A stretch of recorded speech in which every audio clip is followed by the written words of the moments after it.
Brooklyn, New York, 1899. The streets were tight. The apartments were tighter. Rats ran through alleys like they paid rent. Life wasn't about dreams. It was about survival.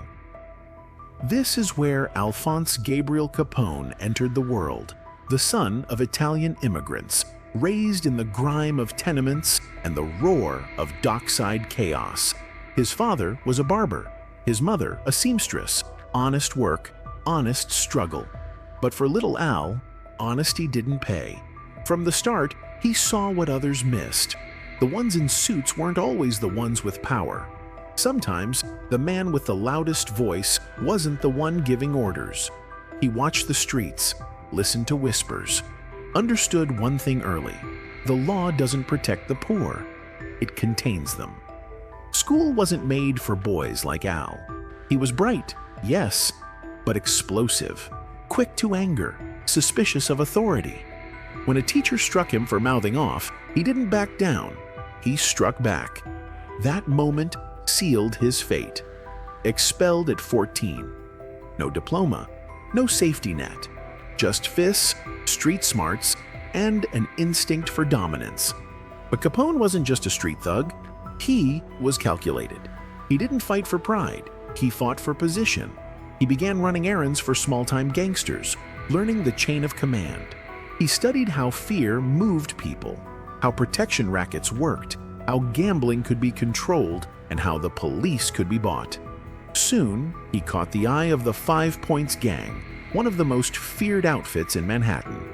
It wasn't a promotion, it was a baptism. There, Capone learned the code: loyalty over law, silence over truth, and money above all. At 18, he got his nickname, Scarface, after insulting the sister of a made man and getting slashed across the cheek with a blade. Capone never liked the name. It reminded him of a mistake, but it became a symbol, a scar that told the world, I've bled, and I'm still standing. But even with connections, even with rising street power, New York wasn't enough. Capone had ambition that couldn't breathe in narrow alleys. He needed a bigger battlefield. He needed a city that was wide open, corrupt to the core, and drunk on opportunity. That city was Chicago. The year was 1919. Chicago was loud, dirty, bursting at the seams. Steel mills roared. Immigrants packed into neighborhoods divided by language and loyalty. But there was one thing everyone agreed on. Prohibition was a joke. The US government had outlawed alcohol. But instead of cleaning up the streets, it created a goldmine for criminals who knew how to move in the dark. The demand was bigger than ever. People didn't stop drinking. They just started paying for secrecy. And that's where Capone came in. He arrived in Chicago under the wing of Johnny Torrio, a cool, methodical mobster who had the brains to build an empire but needed muscle to protect it. Torrio saw something in Capone, more than violence. He saw hunger, control, vision. Capone wasn't interested in being a soldier forever.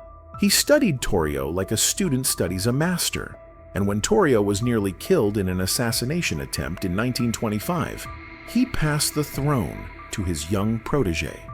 At just 26 years old, Al Capone became the boss of the Chicago outfit. But Capone didn't just inherit an operation, he redefined it.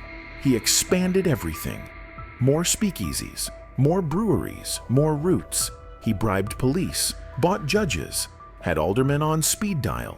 His empire ran like a machine, greased with blood and money. And he wasn't subtle.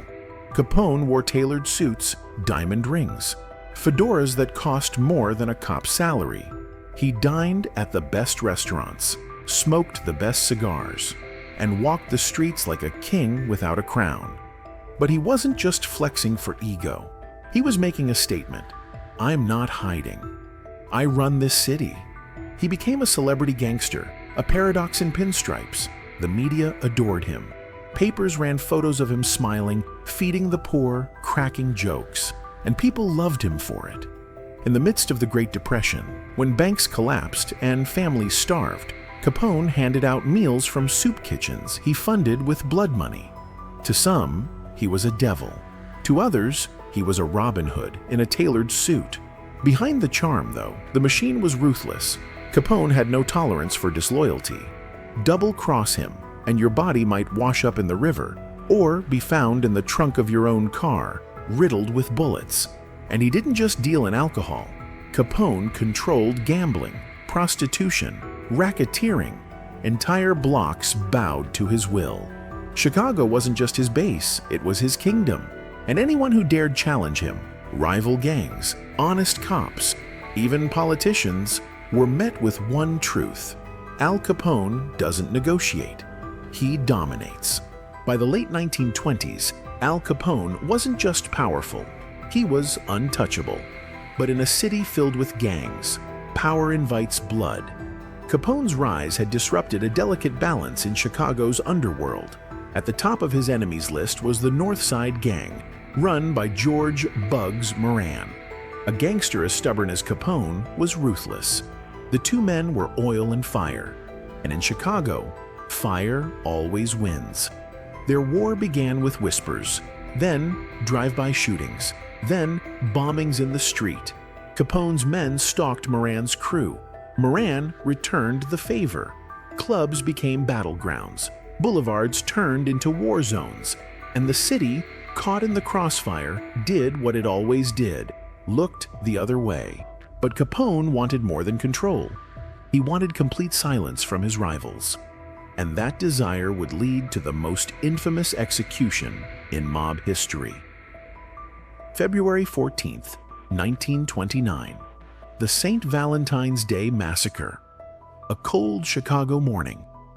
7 members of Moran's crew were lined up against a brick wall in a garage on North Clark Street. 2 men dressed as police officers stormed in.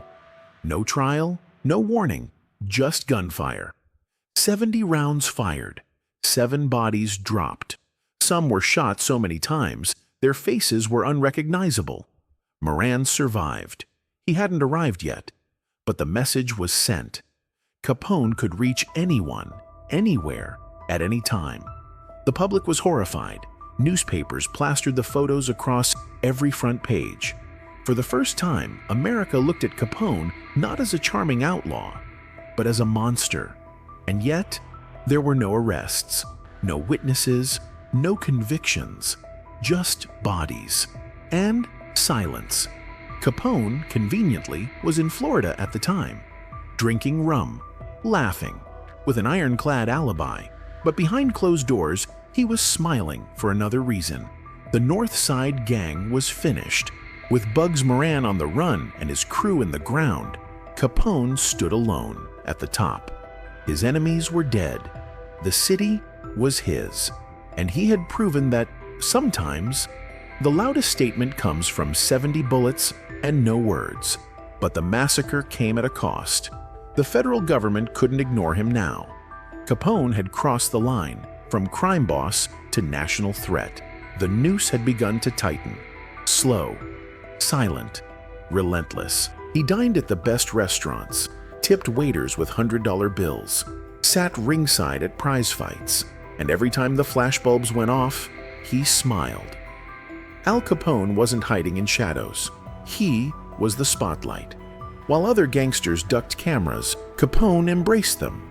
He gave interviews, flirted with reporters, let photographers catch him feeding the poor, laughing with kids, walking cane in hand like a gentleman on holiday. To the public, he wasn't a criminal. He was an icon, a symbol of defiance, a working-class hero who made it big in a rigged world. But behind the charm was a body count, hundreds dead, cops on payroll, judges compromised, and money, so much money, being laundered through fronts, banks, and businesses too scared to say no. The U.S. government was embarrassed. How could a man so clearly guilty walk free so easily? Newspapers began to change their tone. Capone must be stopped, they wrote.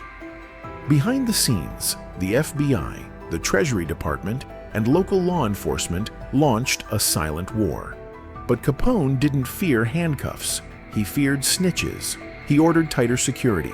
rotated bodyguards, burned records. He paid for silence in stacks of cash and enforced it with bullets. Still, the pressure mounted. His phones were tapped. His clubs were raided. His associates were questioned day and night. And yet, Capone didn't crack, because he knew something most criminals didn't. If they can't prove it, they can't touch you. He didn't write anything down. He didn't handle product. He kept distance between his name and his crimes. Murder, extortion, smuggling. There was always someone else to take the fall. He was slippery, untouchable. But one small detail changed everything. The government stopped chasing violence and started chasing numbers. For years, Capone had outrun the law. They couldn't catch him on racketeering, couldn't tie him to murder, couldn't find a witness brave or foolish enough to testify. But all the while, he lived like royalty. Lavish estates, diamond rings, expensive cigars flown in from Cuba. So one question began to haunt federal investigators. Where's the money going? Enter the Treasury Department, a quiet, meticulous arm of the government. Not trained in gunfights, but masters of paper trails. They didn't care about bodies. They cared about bookkeeping. And slowly, quietly, they started building a case. Bank statements, fake companies, real estate purchases, handwritten ledgers left behind by careless accountants. It was all there. Not blood, not drugs, just numbers. Capone hadn't paid taxes in years. On millions of dollars of illegal income, he reported nothing. And that's where they struck. In 1931, the federal government indicted Al Capone, not for murder, not for smuggling, but for tax evasion. The courtroom was electric. The press flooded the halls. Capone, once the king of charm, now sat behind a wooden table in a gray suit, cornered by clerks. He tried everything: bribes, threats, fake health problems. He even offered to pay what he owed. But the government didn't want money. They wanted a conviction. And they got it. 11 years in federal prison, $50,000 in fines. The mighty empire that ruled Chicago was brought to its knees. Not by bullets, but by unpaid taxes. Capone was stunned. He didn't cry. He didn't scream. But something inside him cracked. The man who'd ordered massacres with a phone call was now trapped by paperwork. In 1932, he was transferred to Alcatraz, the Rock. No visitors, no phone calls, no special treatment, just hard walls, steel bars, and silence. The syphilis he had contracted years earlier began to eat away at his mind. He grew paranoid, delusional. At times, he would speak to people who weren't there, hear gunshots in the night, call for bodyguards long gone. The king of Chicago was becoming a ghost. Inside Alcatraz, time didn't pass, it eroded. Gone were the silk suits and champagne toasts. No fedoras, no headlines, no flashing bulbs. Only cold floors, gray walls, and a steel bed frame that didn't care who you used to be. Capone, once the most feared man in America, became just another inmate. To the guards, he was number AZ85. To the prisoners, he was a legend turned punchline. The disease in his brain, syphilis untreated for years, was now spreading fast. He became forgetful, paranoid. At times, he didn't remember where he was, or who he was. He spoke to people who weren't there. He muttered orders to invisible hitmen. He begged guards to protect him from assassins that existed only in his mind. The same man who had outsmarted judges, bought police chiefs, and silenced witnesses by the dozen was now unable to tie his own shoes. Eventually, doctors declared his mind was equivalent to a 12-year-old's. In 1939, after serving just over 7 years of his 11-year sentence, Capone was quietly released. Not because he'd earned it, but because there was nothing left to keep locked up. He returned to his Florida mansion, but it wasn't a victory lap. The empire was gone. The outfit had moved on. Chicago didn't miss him. He spent his final years in isolation, wandering his estate like a ghost in a gilded cage, feeding ducks, staring at the ocean, haunted by a world that no longer feared him. On January 25, 1947, after years of mental decline and physical collapse, Al Capone died of cardiac arrest. He was 48 years old, no gun battle, no dramatic betrayal, just a body, frail and forgotten, in a house far from the streets he once ruled. But Capone didn't disappear with death. His shadow remained.